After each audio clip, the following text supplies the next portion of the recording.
Good evening, everybody. My name's Craig Merrill. How are y'all doing? I'm the Vice President of Sales for Transcend Biologics, and we appreciate you taking the time to jump on our webinar tonight. We are covering the lower limb sports injuries and techniques for protocols of effective recovery with Dr. Frank Johnson, who's the President of CEO of SMU, which is Sports Medicine Ultrasound.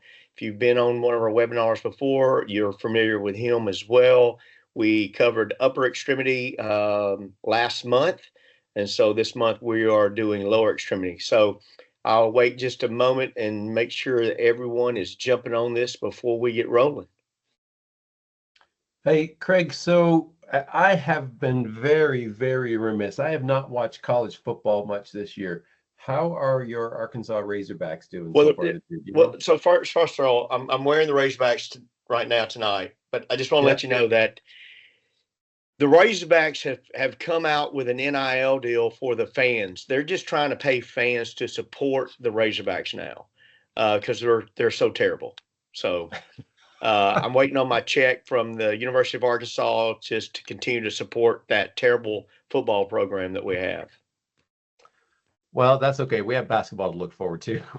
Yeah, we have basketball, but I live here in Oxford, Mississippi, so I can cheer for the Rebels, and everybody around here is waiting to see if the Rebels knock off Alabama to get in the playoffs, or does Alabama knock off the Rebels? So You we'll got to be see. careful where you say that in that state, man. Man, I'm a neutral party. I'm just a neutral party. I'm just a spectator here. But anyway, all right. Well, we'll get going, everybody. Welcome to the webinar.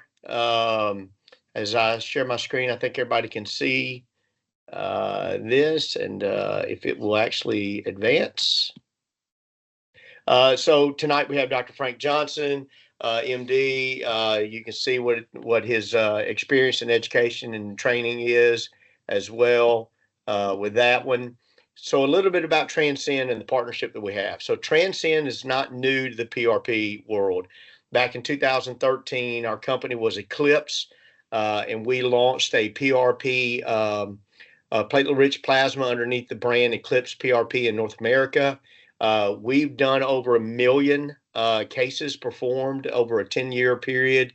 And in 2022, we decided to get acquired. And so when they did, we birthed the principles birth Transcend Biologics.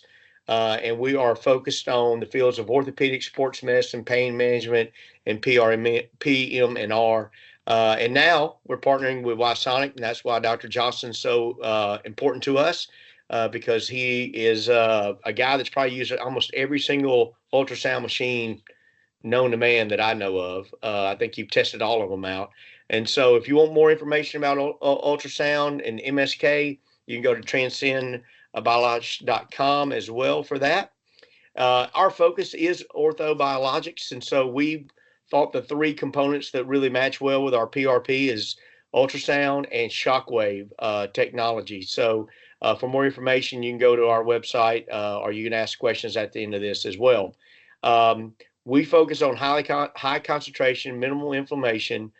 We have a vacuum blood draw. We have a 10-minute centrifugation, and then we extract PPP. So within a 22 ml blood draw, you're getting about 11 to 12 cc's of plasma with platelets. And within that, if you want to inject like a 5 cc injection, then you can pull off your plasma pour and then go ahead and collect just your PRP toward the end. It's just a little diagram to show you.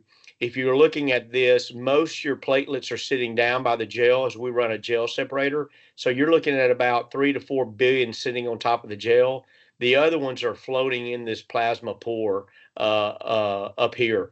And so if you wanted 5 times more on a single spin, then you would use 42 mLs a blood draw for that. And then just a quick comparison, Transcend, we did a comparison of 20 ml Buffy coat systems, so Arthrex, Insight, and Harvest.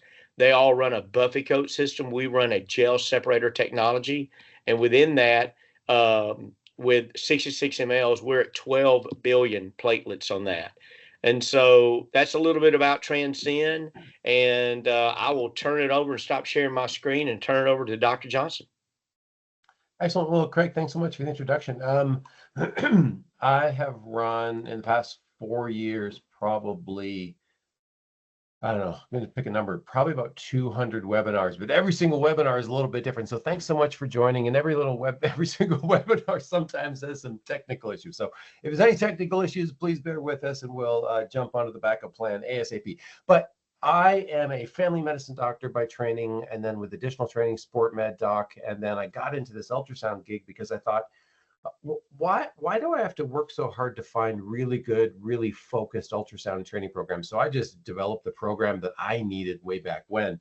So I have an amazing team in Canada and in America. Over the past 5 years, we've been able to meet a ton of amazing, invested, really eager docs that just want to do the best thing for their patient. Now, I'm up here in Canada, but I teach our courses in the States as well. And we have really enjoyed the partnership with Transcend. So if you are a medical doctor or a nurse or a PA or an orthopedic surgeon, or anybody watching this, you are allowed to inject PRP without any additional certification. The thing is, you need to have the skill. Okay, so your basic license allows you to inject cortisone or inject lidocaine or inject whatever vaccines, but it also allows you to inject PRP, but you still need to have the skill. So you need to understand, what on earth are we talking about? How do you select the patient to do it? Because like anything, our job as practitioners is to take the patient, ask them a bunch of questions, and figure out what's the best treatment for this specific patient, this specific condition, with the goals the patient has at the forefront of their mind. And I'll be honest with you, sometimes that's not PRP. But when it is PRP, we want to be able to identify it and treat them as effectively as possible. And then we also have to then do the procedure as accurately as possible. So what we have is we have a free Learn to Scan course all online, a free Learn to Diagnose course all online, and a Learn How to PRP course. That's all online at sportsmedus.com. It takes you over to this thing here, our website. The way you would find it is you go to sportsmedus.com. You can do it afterwards. Pay attention to the website, to the webinar now. But you click on the online, look for webinars. The free courses, the PRP courses, it's all there, sportsmedus.com. When you get into the online PRP course, it looks like this.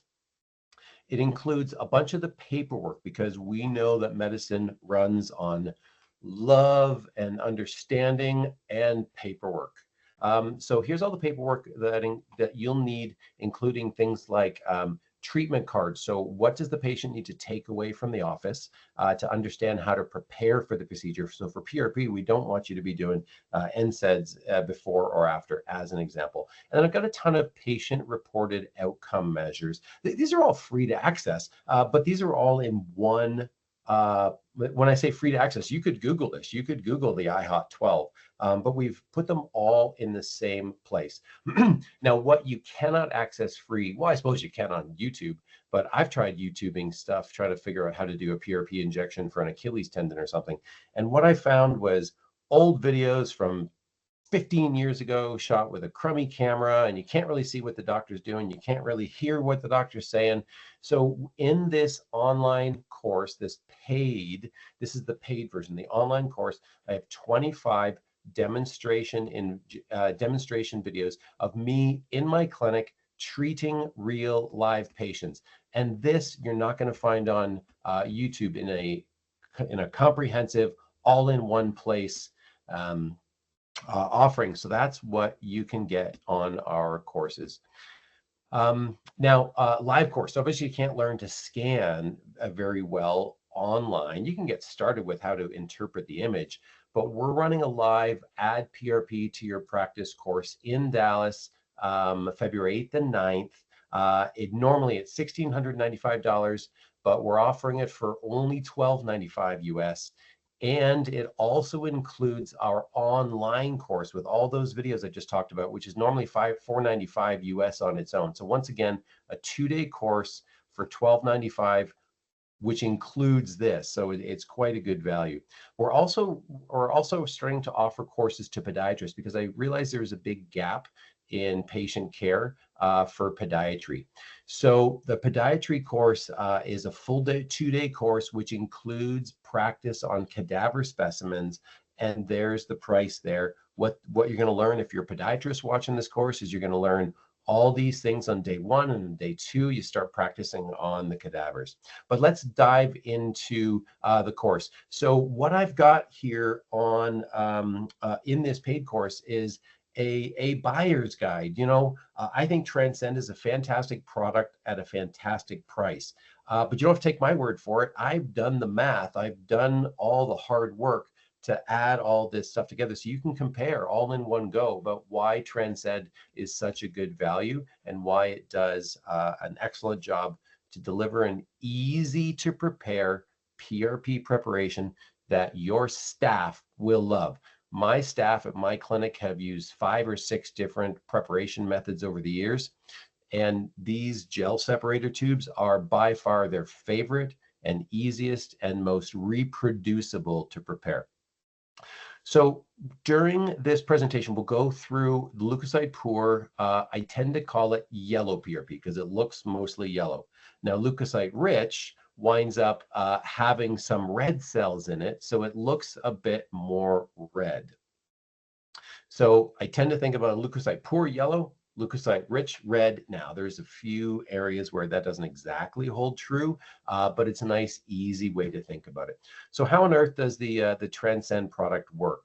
Well, when I met Michael in Pensacola, Florida last year, he was able to do a nice video for us about it. One of the beautiful things about the Transcend platform is, like I said, we've had maybe at least 5 different systems in use in our office, and Transcend's the only one to offer an online university, an online training program for its users. I haven't seen this from any other PRP provider.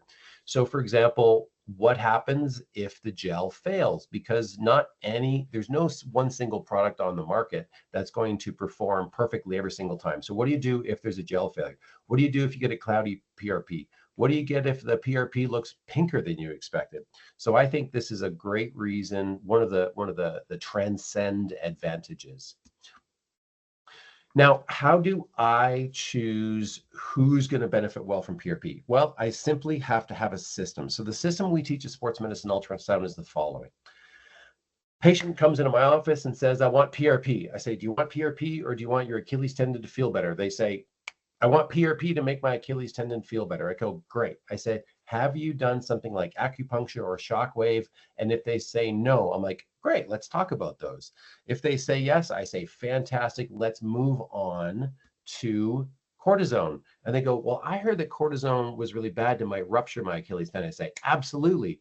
But you can put it in the retrocalcaneal bursa. And if you have a really important trip to Europe coming up and you just have to be able to walk 10,000 or 20,000 steps a day, cortisone might be something we can consider. And they say, well, my trip to Europe isn't coming up for 3 months. I say, game on. This is a PRP case then. Now, up in Canada, we have hyaluronic acid for tendons, but in the States, it's not FDA approved. So we're simply going to jump forward to prolotherapy or PRP.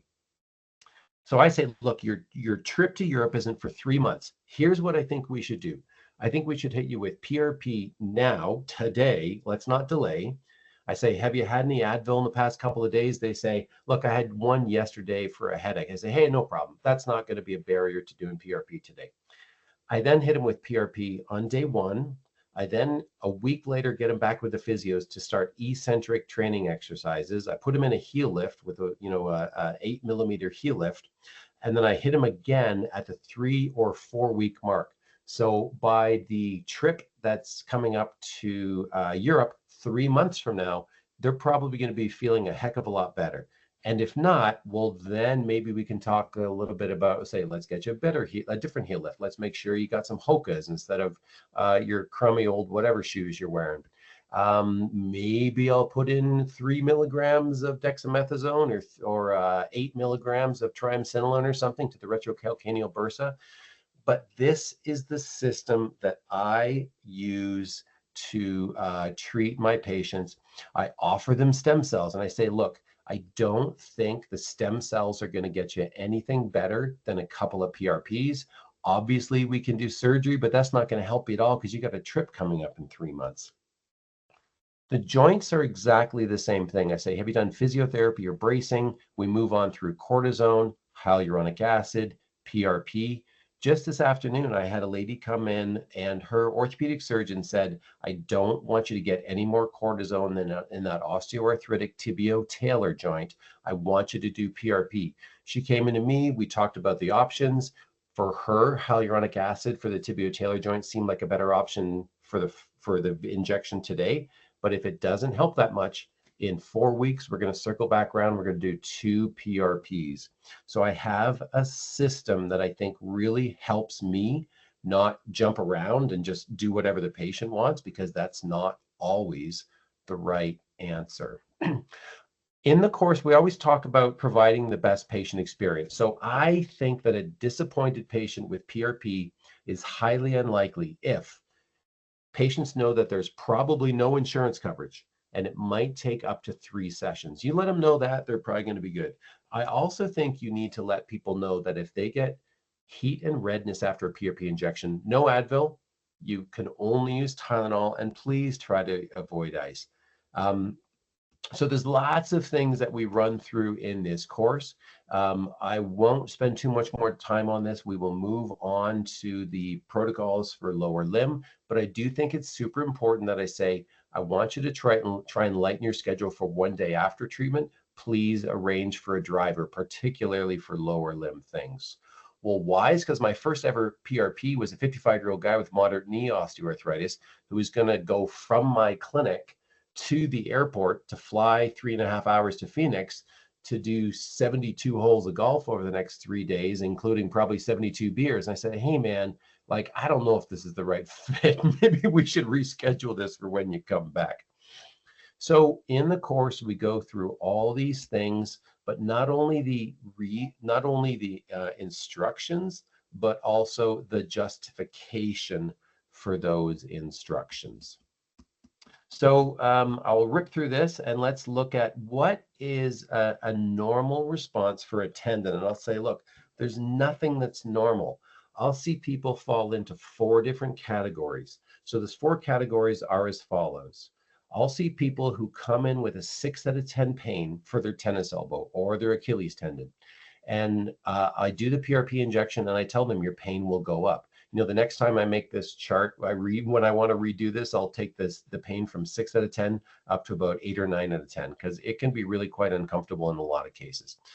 Some of those cases will respond very rapidly, and I'll say, look, you may wake up tomorrow and have no pain, but that would be highly unusual. We would certainly call you a fast responder if over the course of 8 weeks, your pain went down significantly. 0, I don't know, but you're going to be a fast responder if it comes down quickly.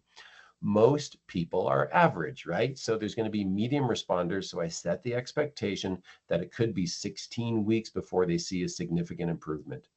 And then, of course, there's slow responders. I had one guy one time, he said, you know, about the 6-month mark, I just turned a corner. Like, it was slowly improving. And around 6 months, wow, there was a huge change. So then me as a skeptical clinician, I'm like, well, maybe there was something else at play. But when somebody's had an Achilles tendon problem for 5 years, you do PRP, and then 6 months later, they're a lot better. You're like, well, maybe it wasn't a coincidence. Maybe it was the PRP. And then, of course, there's going to be people who think they improve and then they worsen. You go, yeah, you know what? That case, it just didn't respond. So rather than talking in absolutes and saying, absolutely, your PRP is going to help you a ton, I know it, I just don't think that's the most genuine way to approach the patient encounter. Here's a study that was done. It was actually done by, I think they were using the Arthrex ACP system. So a PRP system that produces way fewer platelets than the Transcend product. And I know this because I've tested it. I know this because I've read the Arthrex white papers. What they did in this specific paper was they injected people with moderate knee arthritis at the first visit, another injection 1 week later, another injection 2 weeks later. They blinded them, and half the people got PRP. The other half of the other arm got normal saline. So what they saw was that both the PRP group and the normal saline group had a reduction in their pain. But around this 2-month mark, that's when the pain from the saline arm started to rebound, and the pain from the PRP injection group continued reducing all the way up to 12 months. So I'm not personally in the habit of injecting, week 0, week 1, and week 2. But this is a really telling story that, look, you can inject anything into a knee joint and you'll get some reduction in pain, but you want long lasting relief that I can say, hey, look, this paper showed a pretty good improvement. This is an argument for sort of stacking PRP. So what is some of the other evidence? So what I did in this course, I looked at some of the patient education material that I used. So let's move on to knee arthritis. So these were some of the patient education materials that I made in my office. I printed them in brochures and I handed them out to patients. So what I did was I looked at a study. So for example, this one was done in 2017 in Boston. I included from PubMed, I included the synopsis of the study. And then I just made a very, very simple graphic version to say, hey, in this study, triamcinolone was bad and normal saline was good. So what they did was they took 70 patients, and over 2 years, they followed people who got 6 doses of cortisone over 2 years. That's not much. In my community, we'll say, look, we can inject cortisone every 3 months. So once again, this was 6 doses over 2 years. And then they tracked people. They did an MRI prior to the cortisone, and then 2 years later, they re-MRI'd their knees. And what they found was that the people who got 6 doses of cortisone lost more cartilage than the people who got saline injections. So the people who, there was lots of criticism of this article, but they're like, this is a really well-designed study, and they found less cartilage in cortisone. So you can look at this and say, look, I don't think cortisone's a horrible idea, but I definitely think it's going to be more harmful to your cartilage than doing nothing, doing saline, doing PRP. And so this is an argument against cortisone, and my patients sort of gravitate to that. This was a study done in, actually, this was the one I just showed you, that graph. This was the study where they found at the 2-month mark, the 6-month mark, and the 12-month mark, an improvement in patient WOMAC score. Another one was done in Malaga, and they said, well, you could probably get the same with anything. And I say, sure, okay. So what they did in Malaga was they looked at hyaluronic acid versus PRP. And they said the hyaluronic acid sort of had an improved patient function in these higher grades of knee arthritis, and the one where PRP didn't do quite as well would be grade 4. So this is where it's important, I think, to select your patients, because patients are going to come into you saying, hey, I heard this PRP is great for knee arthritis. You get an x-ray and they got severe Kellgren-Lawrence grade 4 knee arthritis. You say, look, I think we can do the PRP if you want, but maybe PRP isn't the best match for your grade 4 knee. It's probably a better match for your grade 3 knee, the other knee. So this is where in the course we help you through the patient selection.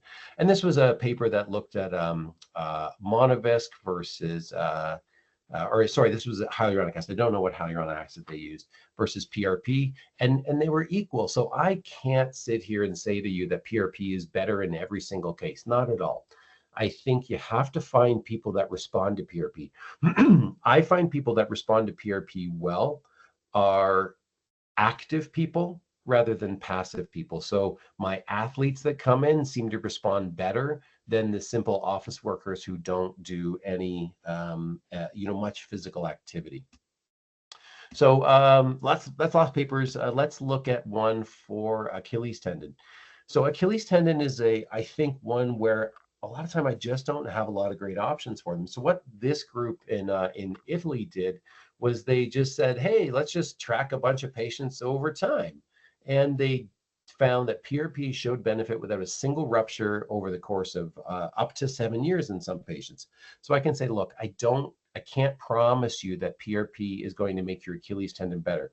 But if we give you a heel lift, take away footwear that compresses that painful Achilles tendon, we get you on a strengthening program, we do PRP 2 or 3 times. I feel confident as a clinician that that's the best, most tissue positive treatment I can possibly do for you. And I think it's safe, and I know it's safe. This other study was done with a smaller group where they actually showed resolution of many of the ultrasound abnormalities by the 6-month mark. Now, I do not tell people that they're going to get an improvement in their ultrasound. In fact, I say your ultrasound is going to look the same over time. But once again, I mean, this was one study that said, well, with some of the smaller findings, we did see an improvement in the ultrasound scan. This is sort of the contrarian argument. This was a paper published in the British Journal of Sports Medicine in 2011. It was done in Rotterdam, and the people on here, De Vos and De Jong, have published a ton of PRP papers over the years. And what they found was that when you included exercise seemed to be the most important thing. So I tell my patients, look, I can either get you on an exercise program alone and inject saline, which might be a placebo, or I can get you on an exercise program and actually put in the real juice that is blood that's going to help get in there, put in some growth factors, increase blood flow, and increase the health of the tendon. And when I show these people this paper, they say, all right, let's do the PRP. And I kind of understand the importance of the exercise that the physiotherapist is telling me to do. Plantar fascia. So if you're a podiatrist or you're a family doc or you're an orthopedic surgeon and you see stubborn cases of plantar fasciitis, you are not alone. We've got a podiatrist from the Mayo Clinic who teaches with us. And my first call with her, I said, you've got to teach me your secrets for plantar fasciitis. And I could hear her roll her eyes over the phone. She's like, oh, it's just so stubborn. So if you find plantar fasciitis is stubborn, you are not alone. But this is a paper that looked at 21 patients over 6 months. They said, hey, look, whether you want to do dextrose and fenestrate the plantar fascia repeatedly, or do PRP and fenestrate the plantar fascia repeatedly, you might get similar results. Definitely, I say, look, I do not want to do cortisone in this plantar fascia. It's going to decrease the collagen health in the plantar fascia, increase the likelihood you're actually going to tear. And the patient says to me, but I'm going to Europe next week. And I say, ugh, okay, this is not a PRP case. I will grudgingly do 10 milligrams or 15 milligrams maximum of Depomedrol or Kenalog adjacent to plantar fascia. In some cases, I will put it into the plantar fascia if I think that's the only thing that's going to work. But when you get back from your Europe trip, we're doing PRP twice. I'm probably going to put you in a boot after the PRP. I'm definitely going to give you some codeine or even some oxycodone because it's going to hurt a lot, but it's the best thing I can do for the health of the tissue. And obviously, I've got people who do plantar fascia PRP and they do great, but I usually want to warn them, like, this is going to be a long road. It's been a long road getting here. It's going to be a long road getting out of here. So this is where people come back and they say, hey, look, I've had plantar fascia injection with cortisone twice. Can't I just do it again? I say, sure. But here's a paper that was done in the UK that said, look, in the long run, the PRP was superior to cortisone. You've already had it twice, but we should really try something else.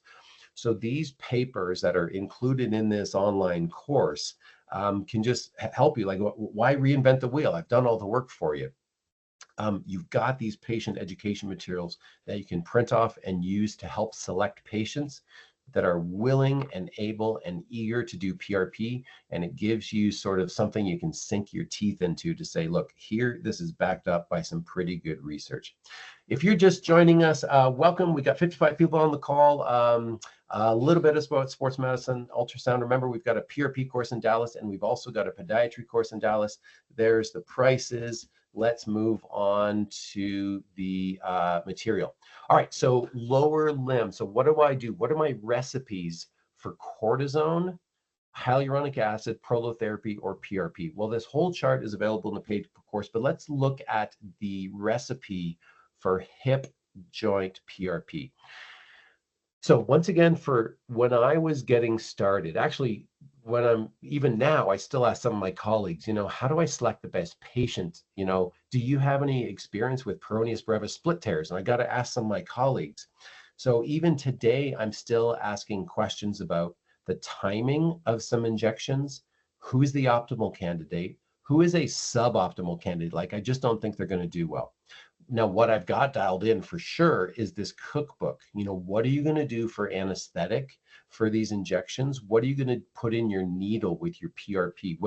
What's your PRP recipe you're going to use in any of these cases? But what do you do post-procedure? This is, we've run over the past couple of years what we call a mentorship, where we've run 2 webinars a month. And 15, 20, 30 people who've signed up for the mentorship log in and they ask these questions. And I thought, geez, these are the common questions that come up. I think I should just include this in our online courses. So what we've built is a full-on recipe book. So the hardest hips to treat are the severe OA. The hardest knees to treat are the severe OA. The hardest Achilles tendons to treat are the severe Achilles tendons.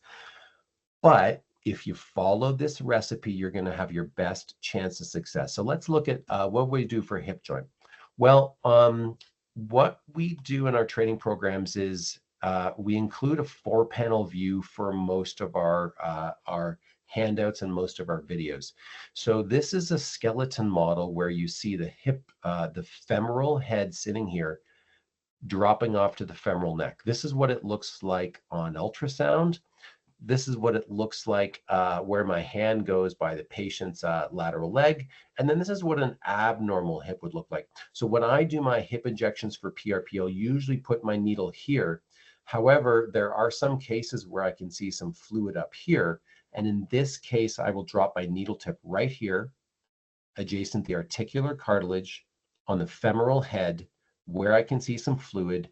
And that's just one of the things I have modified over the years. There's nothing wrong with it dropping it down here. However, if I've got fluid up here, that's where I'm going to go. So that's where I'm going to put it. And then let's watch a video. So this is a gentleman of mine who's he's helped me learn. So if you have any patients who are elderly in your practice, or let's say somebody just can't afford PRP. The way I really got into PRP was I charged lower prices for PRP. I worked with elderly patients who were on a fixed income, and I gave them a good deal on the PRP. That gave them a treatment they were interested in, and it gave me an opportunity to practice on somebody that was willing and eager to try something.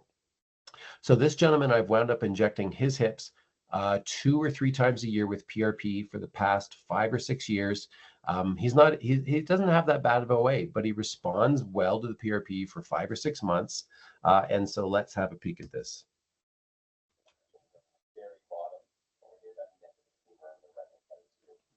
So again, this was our position for setup and injection. As I did the injection, I directed a bit, but that's okay. So again, if you were to inject hyaluronic acid and you're struggling to get it into the joint, I'd encourage you to have your needle step over more.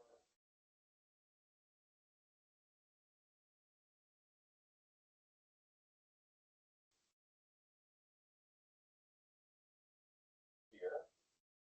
Whereas if you're just doing cortisone or PRP intra-articularly,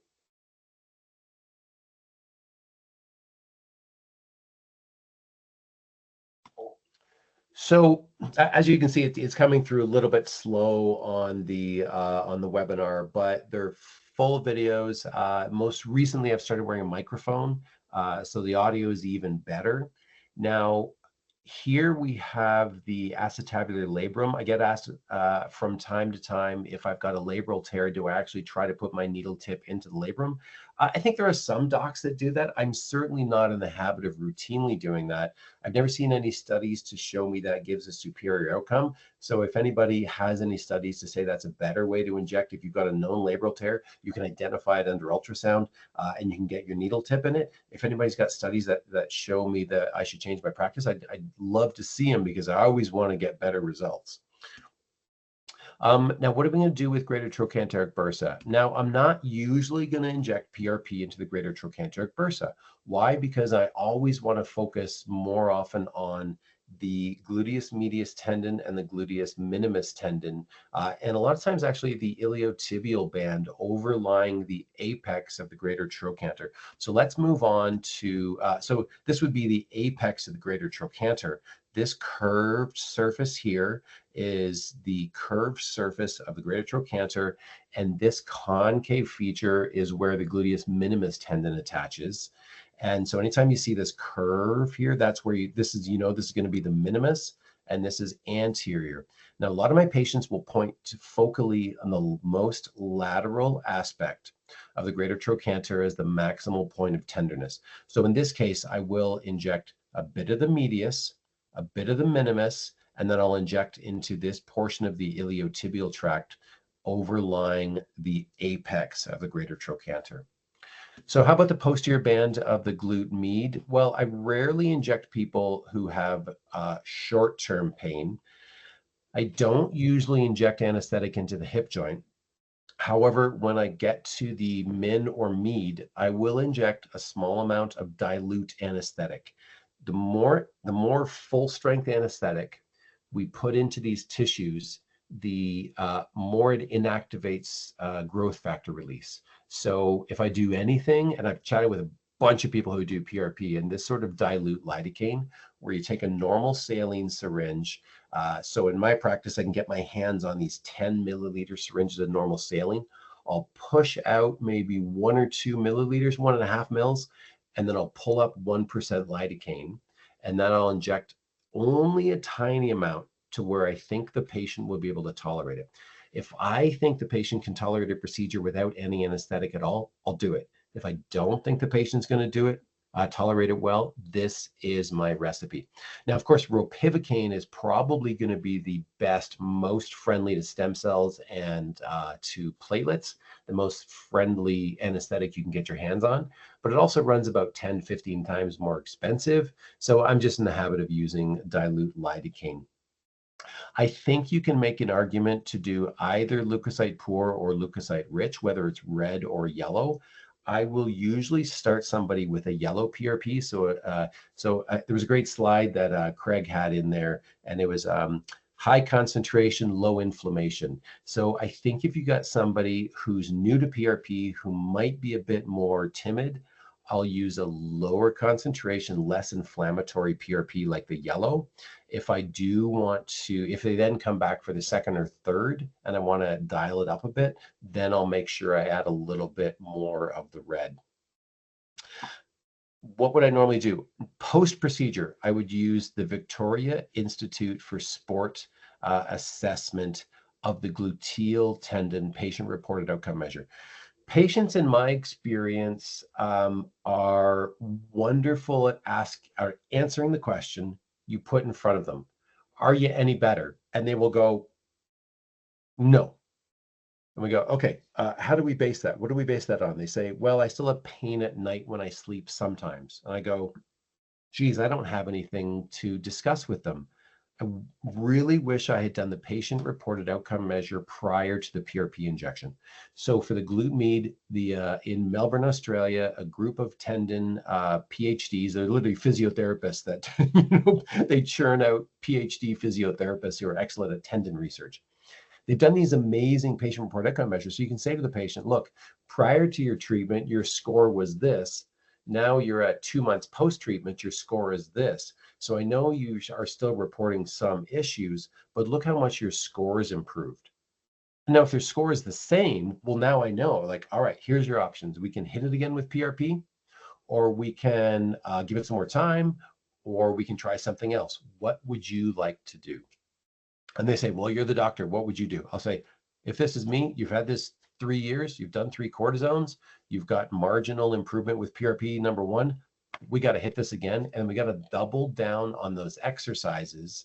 We got to improve your diet. We got to, get you going to bed on time. We got to stop you smoking or whatever.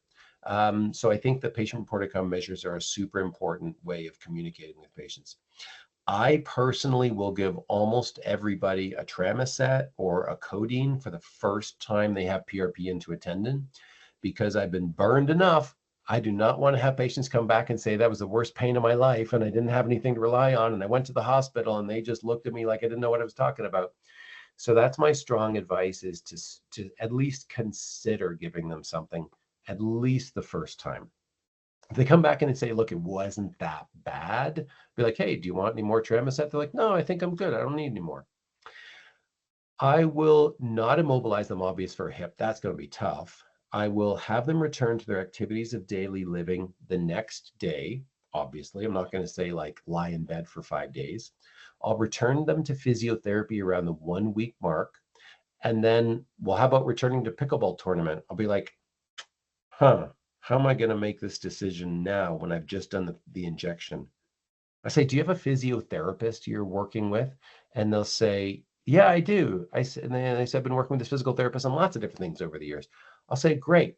Perhaps your physiotherapist at a 1 month mark may be in a better position to answer that question about returning to sport than I would be right now. So, and your physiotherapist can like reach out to me at any time. So I really want to make sure I don't alienate the rehab team.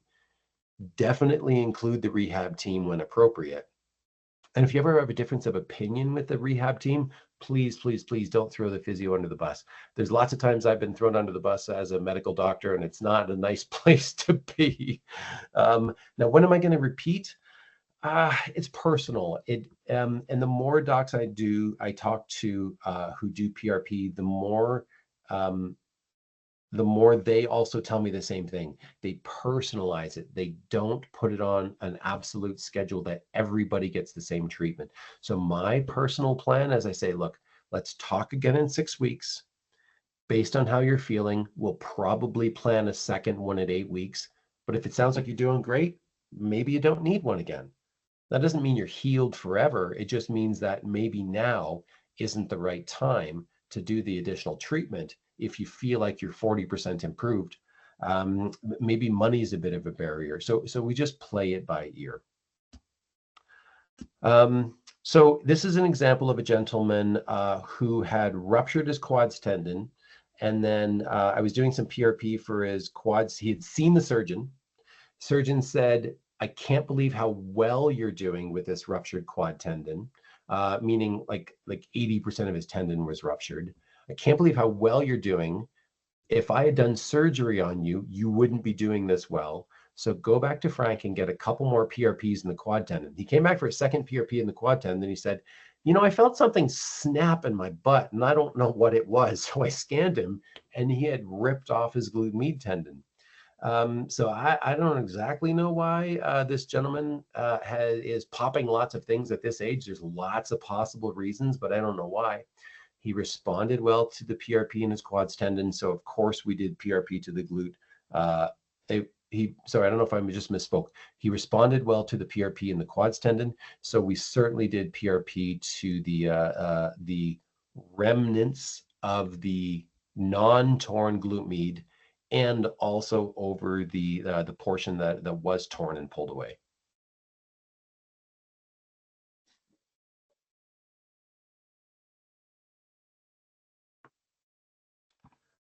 So we can see the needle coming in. Well, you can barely see the needle come in.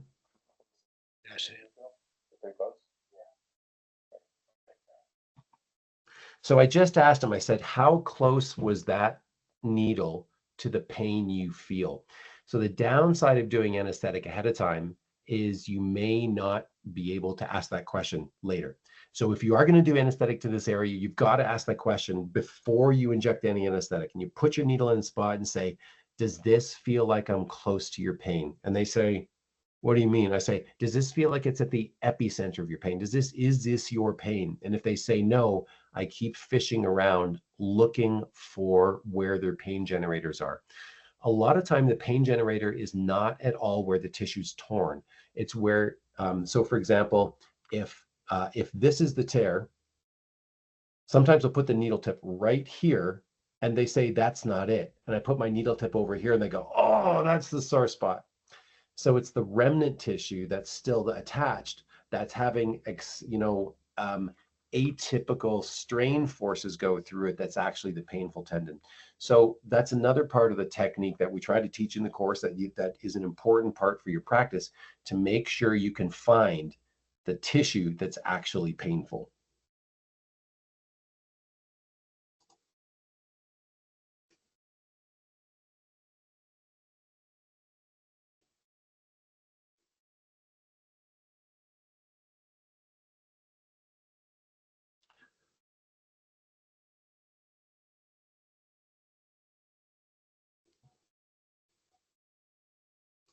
Now, if you are in a practice right now where you're not using any ultrasound, I'd be shouting at the screen, I can't see your needle. So, and I think that every single day I'm doing injections. I probably do 20 injections a day. Every single day I'm like, man, why can't I see my needle? So the challenge is with ultrasound, if the beam's coming down like this, the greater the angle of the needle away from the ultrasound beam, the less likely it is you're going to see it. The flatter the angle is, the more likely it is you're going to see it. At least I can convince myself of this when I'm doing these injections. Now, in this one, I can see my needle pretty darn good there. I can see my needle pretty darn good down to here. Beyond here, the tissue starts to steal the ultrasound beam energy away from being able to see my needle. The needle tips right there. I can convince myself that I am within millimeters of my target. And that's the beauty of the ultrasound. Because if I was trying to do this blind, I would just go around and poke around until I found where he was sore. And I'm not arguing with that technique, but it's certainly not high tech, 21st century, amazing theater for the patient. I think in medicine, our job is to reassure the patient that we're doing what we said we would, and we're taking care of them as best as possible. And I think that's one of the most amazing things with ultrasound. Even if you can't see your needle the whole time, it's this great production for the patient to be able to see that you're using top level technology. And there's always going to be glimpses where you can see, there we go, there's the needle, and the patient go, oh yeah, I see the needle too. All the patient needs to do is see the needle once, and they'll be convinced. Knee joints. Now, I do all my knee joints into the suprapatellar recess of the knee joint, so just proximal to the patella. So what's my personal recipe? I will grab a 10 ml syringe. I will inject usually, 6 or 8 milliliters. I've injected up to 50 milliliters of PRP into a knee. That was an unusual case, but we'd tried several different things, and I just had to keep trying something because this gentleman he refused a knee replacement, and cortisone wasn't working, and hyaluronic acid wasn't working, and saline wasn't working, and lower dose PRP wasn't working. So I got up to 50. It didn't help at all, but it was worth a try, and he thanked me for trying. Maximum amount would usually be 50, and again, I think this is quite a lot. Normally 8 is what I go for. I do not have a perfect recipe to be able to help you find who's going to respond to PRP. I had a guy in my office today who had responded great. 55-year-old guy, mild patellofemoral osteoarthritis, anterior knee pain, just like you'd get with with patellofemoral pain syndrome. And he was in the office a year ago, and he had an injection of Durolane, and his knee was amazing. He came back to see a doc, and he said, my knee was so good with that. I really want to try other stuff to see how good other stuff is. We did a PRP injection with one of my colleagues. He came back for the second PRP today. I said, how's your knee? He said, no change at all. I'm like, the Durolane was better. He said, the Durolane was way better, but I'm super eager. I'm super keen. I've got a health spending account. I really want to see if this does something else. So my answer to him was this following. It might be that the Durolane does best for your knee. It might be that the PRP does something different. So I want you to go out. We're going to do the second injection today of PRP. I want you to go out and snowboard 2 or 3 weeks from now. I want you to get in 3 snowboarding sessions between now and the follow-up in February. And I want you to tell me if after the snowboarding sessions, your knee does not swell, and your knee does not ache. Because this could be a case where the Durolane's great for one part of the year and some of the symptoms my patient's having. And the PRP, if we add it to the hyaluronic acid, gives additional anti-inflammatory benefit. So sometimes it's an either, sometimes it's an or sometimes it's both.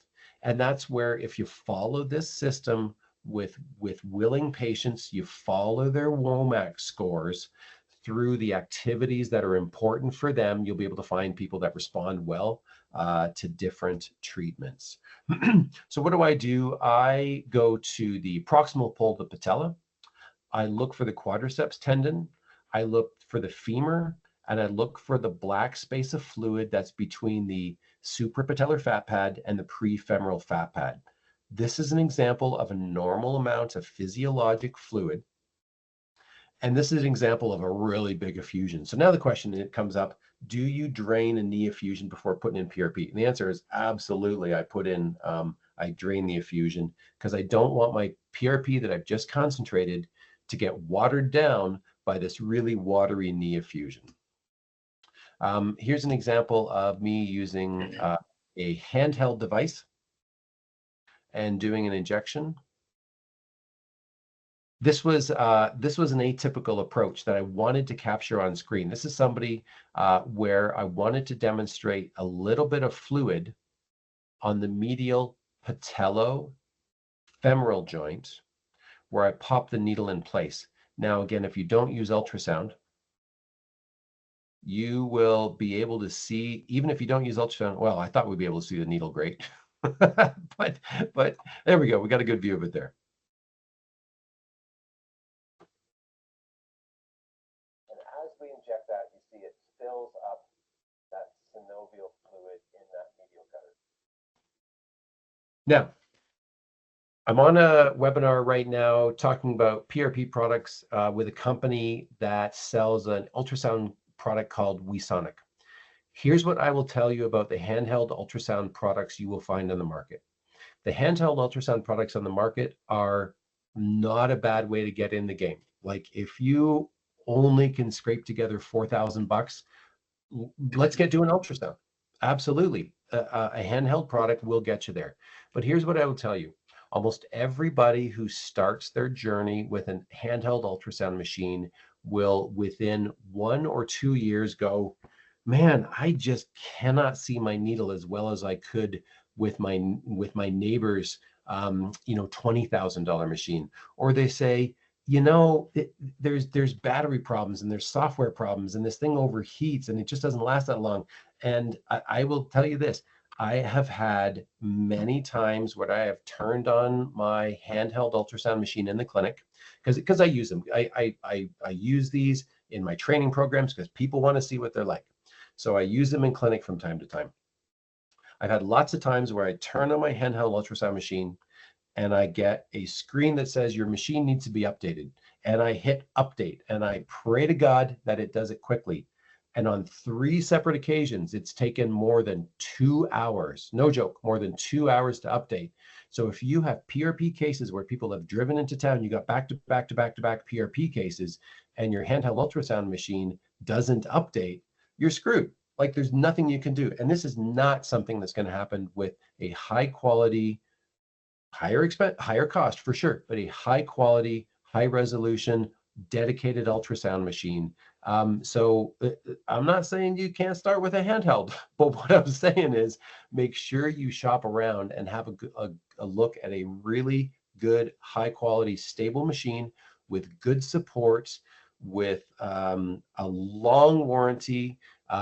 These handheld machines come with a 1-year warranty, which means that 13 months, if your machine dies, you're pooched. So the WeSonics, and Craig can correct me on this later. Maybe we can fact check this, Craig. I'm pretty sure the WeSonics have 5-year warranty on the machine and on the probes.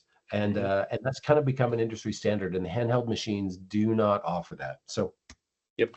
for MCL tears, when I look at an MCL tear, what I'll do is I want to see if the MCL is thickened. An MCL tear will be thicker if it gets torn.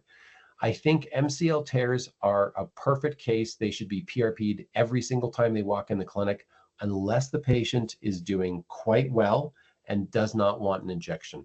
And I've got colleagues of mine who take care of professional athletes in town, professional football team, professional hockey team, and they agree on that.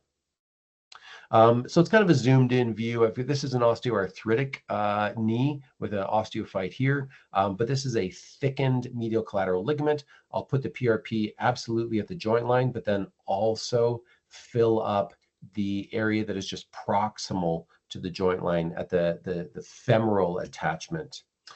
Ankle joint. So ankle joint, this was one today where I did a hyaluronic acid first. If she doesn't respond well, we're going to circle back to PRP. Ankle joint, I will use the FOAS prom. I will inject usually 4 milliliters. I think the ankle joint can take it quite well.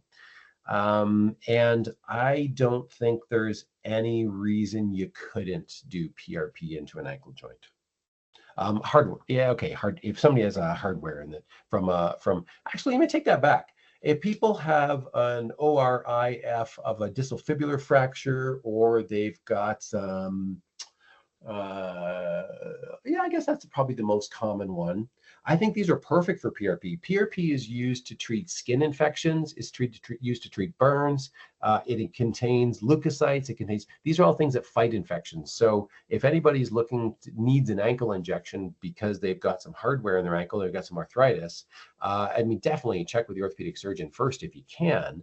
However, like, the likelihood of infection from a PRP injection is almost nothing compared to what a cortisone injection, an immune suppressing injection would be. So how do I do these injections? I do these from medial to lateral. So here's the medial malleolus. The ultrasound probe is lined up on the tibialis anterior tendon. We can see the tibialis anterior tendon on the normal ankle over here on the left.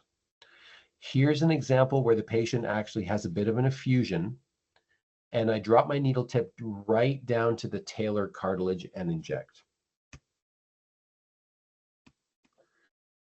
Plantar fascia. Oh my gosh, plantar fascia. Like I said, this is the injection, this is the PRP injection that I dislike the most out of them all.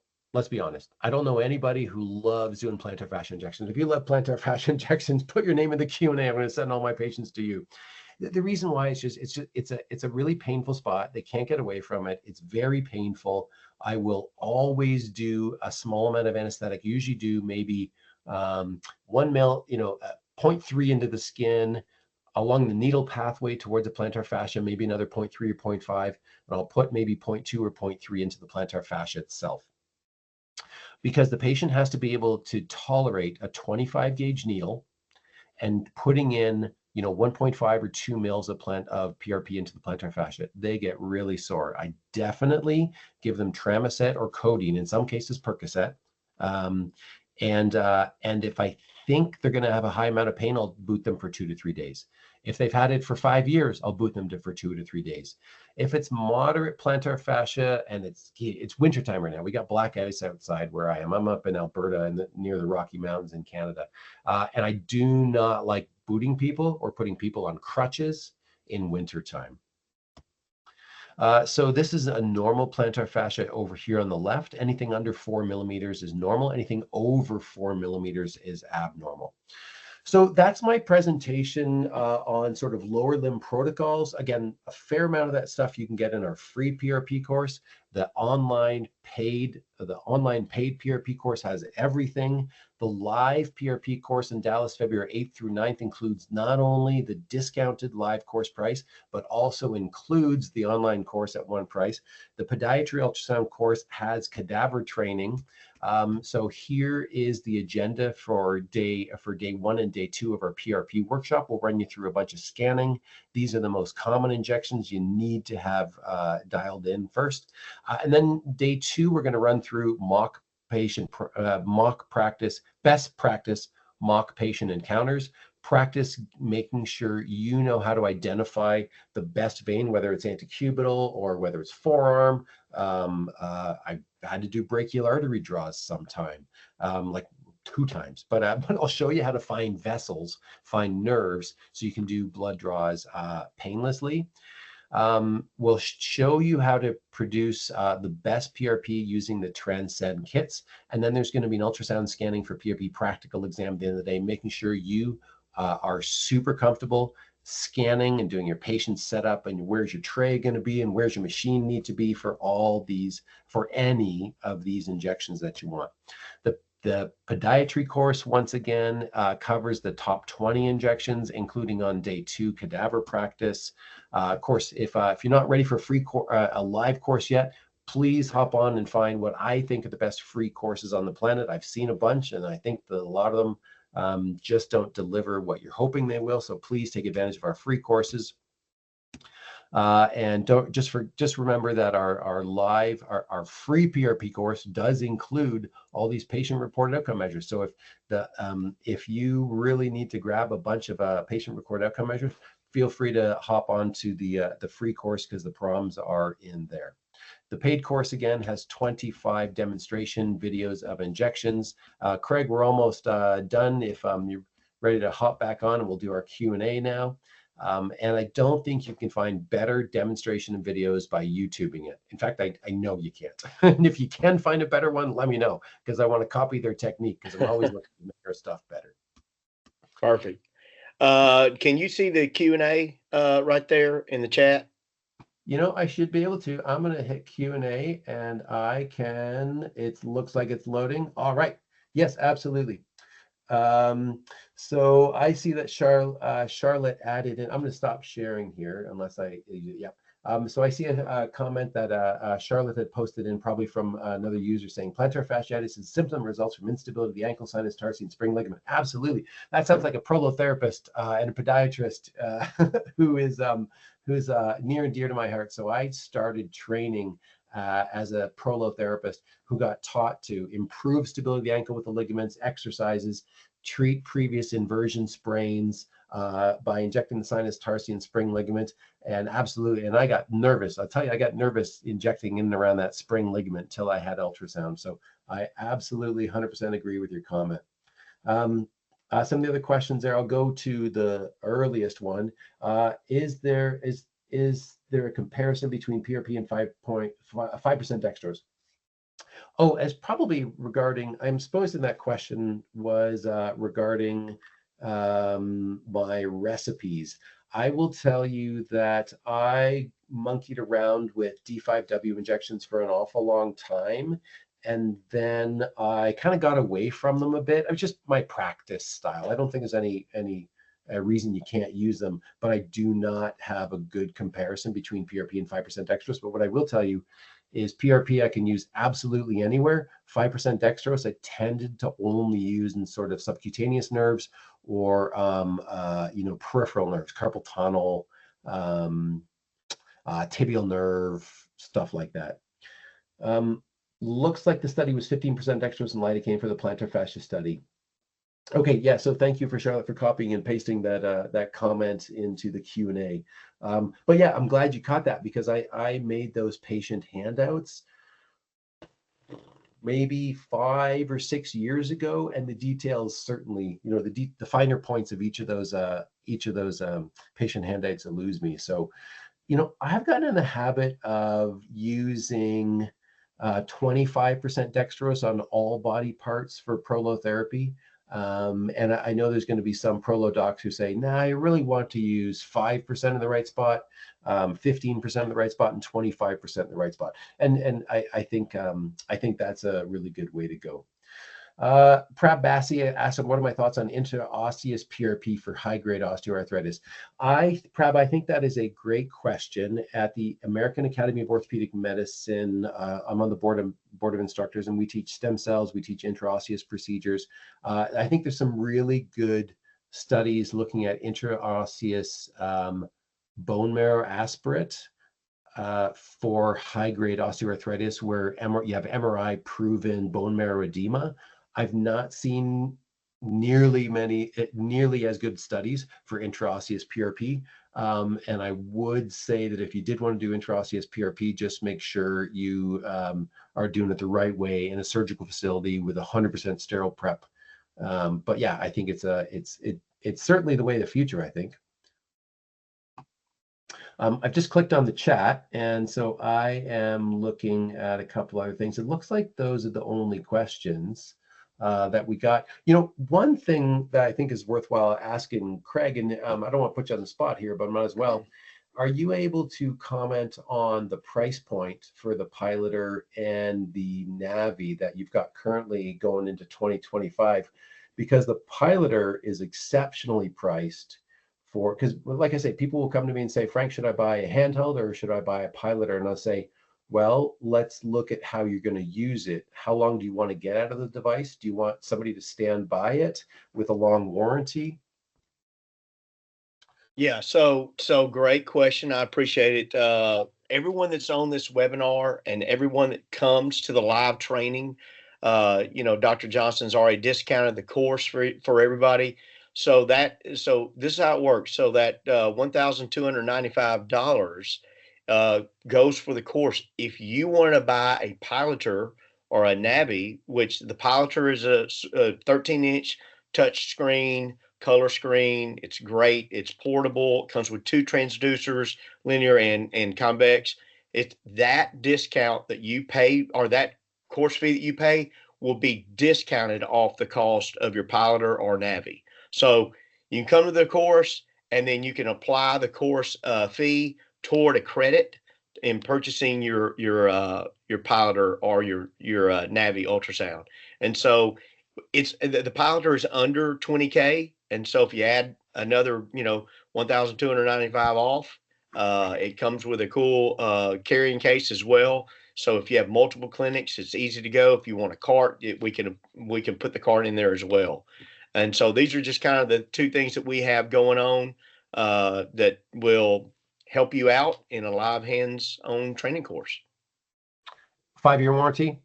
5-year warranty. And that about 20, just under 20K, you say, for the Piloter. Yep. Get 2 probes, linear and curve. Is that right? Correct. That like I say, there's going to be a lot of people who get into the ultrasound game with a handheld, and don't get me wrong, there's a time and a place for it, but there's also I think a real good argument to be made for saying, look, I think this is the future. I think it's what I want to do. Let me get into the game the right way. Now, Craig, it's Christmas coming up, and I just spent some money on Black Friday stuff as well. I don't know if I got 20 grand left on my credit card. Do you have partners for leasing, or how do people do that?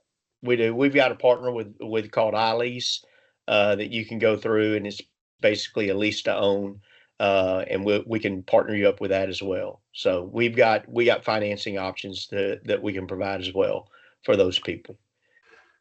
So and just to say this course, everybody, this is a small course. So when we say hands-on, you're getting hands-on. I think what are we filling the live one with? What's our maximum, Dr. Johnson?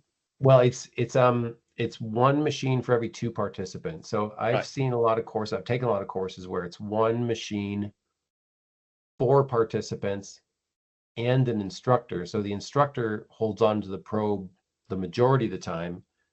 The rest of the time, you got to fight with 4 other people to try to get hands-on time. So I refuse to structure our courses in that way. So every single pair of students gets a machine.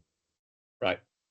So it's a great course. We will send all this out to everybody. And if you were on this course, be on the lookout for an email. There might be some additional discounts that we may offer if you're interested in PRP and ultrasound. We can do package deals. If you're just interested in PRP, we can do some discounts as well on that one. So be on the lookout in your email for that coming down. Any other questions before we say goodbye? Yeah, there's a Yes, few we things. actually do have a few in the Q&A. Yeah, so I can see. So there's one from Patrick. Any concern about the PR? So for knee joint PRP injections, any concern about the PRP not spreading into the knee joint if I place my needle tip in the suprapatellar recess? Patrick says, I've read that in 15% of the patients, the supratellar bursa doesn't communicate with the rest of the knee joint. When I ask surgeons this, they look at me like I've got two heads. So wherever, but Patrick, don't get me wrong. This is not the first time I've seen that comment and that number quoted, but I think it's probably much higher than reality. I think probably in 2 cases I've seen it not spread into the suprapatellar injection not spread into the knee joint, and it's almost always when someone has had 2 or 3 surgeries on their knee and they've got fibrosis of the synovium where their suprapatellar fat pad and their prefemoral fat pad are fibrosed. So in that case, it's almost like an iatrogenic failure. But yeah, every time I ask surgeons, they say, no, man, I stick my scope in there and I can see well proximal to patella. No, I don't think that's an issue at all. Laura asks if it's possible to add links to the info about the ultrasound systems. I think that's a good idea. And then David asked me the difference between Piloter and Navi in price and features. So Craig, if you can get the price ready for the Navi. I have used both machines a lot. We're going to shoot some instructional videos for each of them. So the Navi is a lot larger. It's on a super cool, but super impressive device. But once again, I think you're getting a really good product at a really good price point with the Piloter as well. Okay, with 2 probes. Yeah, 2 probes, cart, everything. Same warranty, bigger screen. If you can see my screen, the Navi's right here. You can also go to our website and you'll see all the Navi, and we'll send out information on pricing and talk to each individual who's interested as well. And then above this is the Piloter. It's a little more mobile unit than the Navi. Yeah, if you are somebody, I work in 2 different clinics, and so for me, moving the Navi around clinic to clinic wouldn't really be practical. I would damage it at some point. So if you work in 2 clinics, Piloter is probably a better choice. If you are, if your exam rooms are quite snug, Piloter is probably a better choice. But if you can, if those 2 things aren't barriers, then absolutely have a look at the Navi. Perfect. Cool. All right, Well, perfect. we're at 7:15. Thanks so much for attending, everybody. And I think this is being recorded. And once again, if you feel like I went fast through everything, like, gosh, it is a lot to cover in a small amount of time. But I wanted to demonstrate to you what I think a really good course should be, including videos, patient selection material, pre-injection stuff, what should be in your needle, and post-injection care. So I hope we've at least accomplished some of that for the lower limb today. Yep. Perfect. Hey, well, thank you everybody for joining our webinar. Thank you, Dr. Johnson, for all your expertise that you show with us, and look forward to emails for our next webinar that's coming out. Thanks, everybody.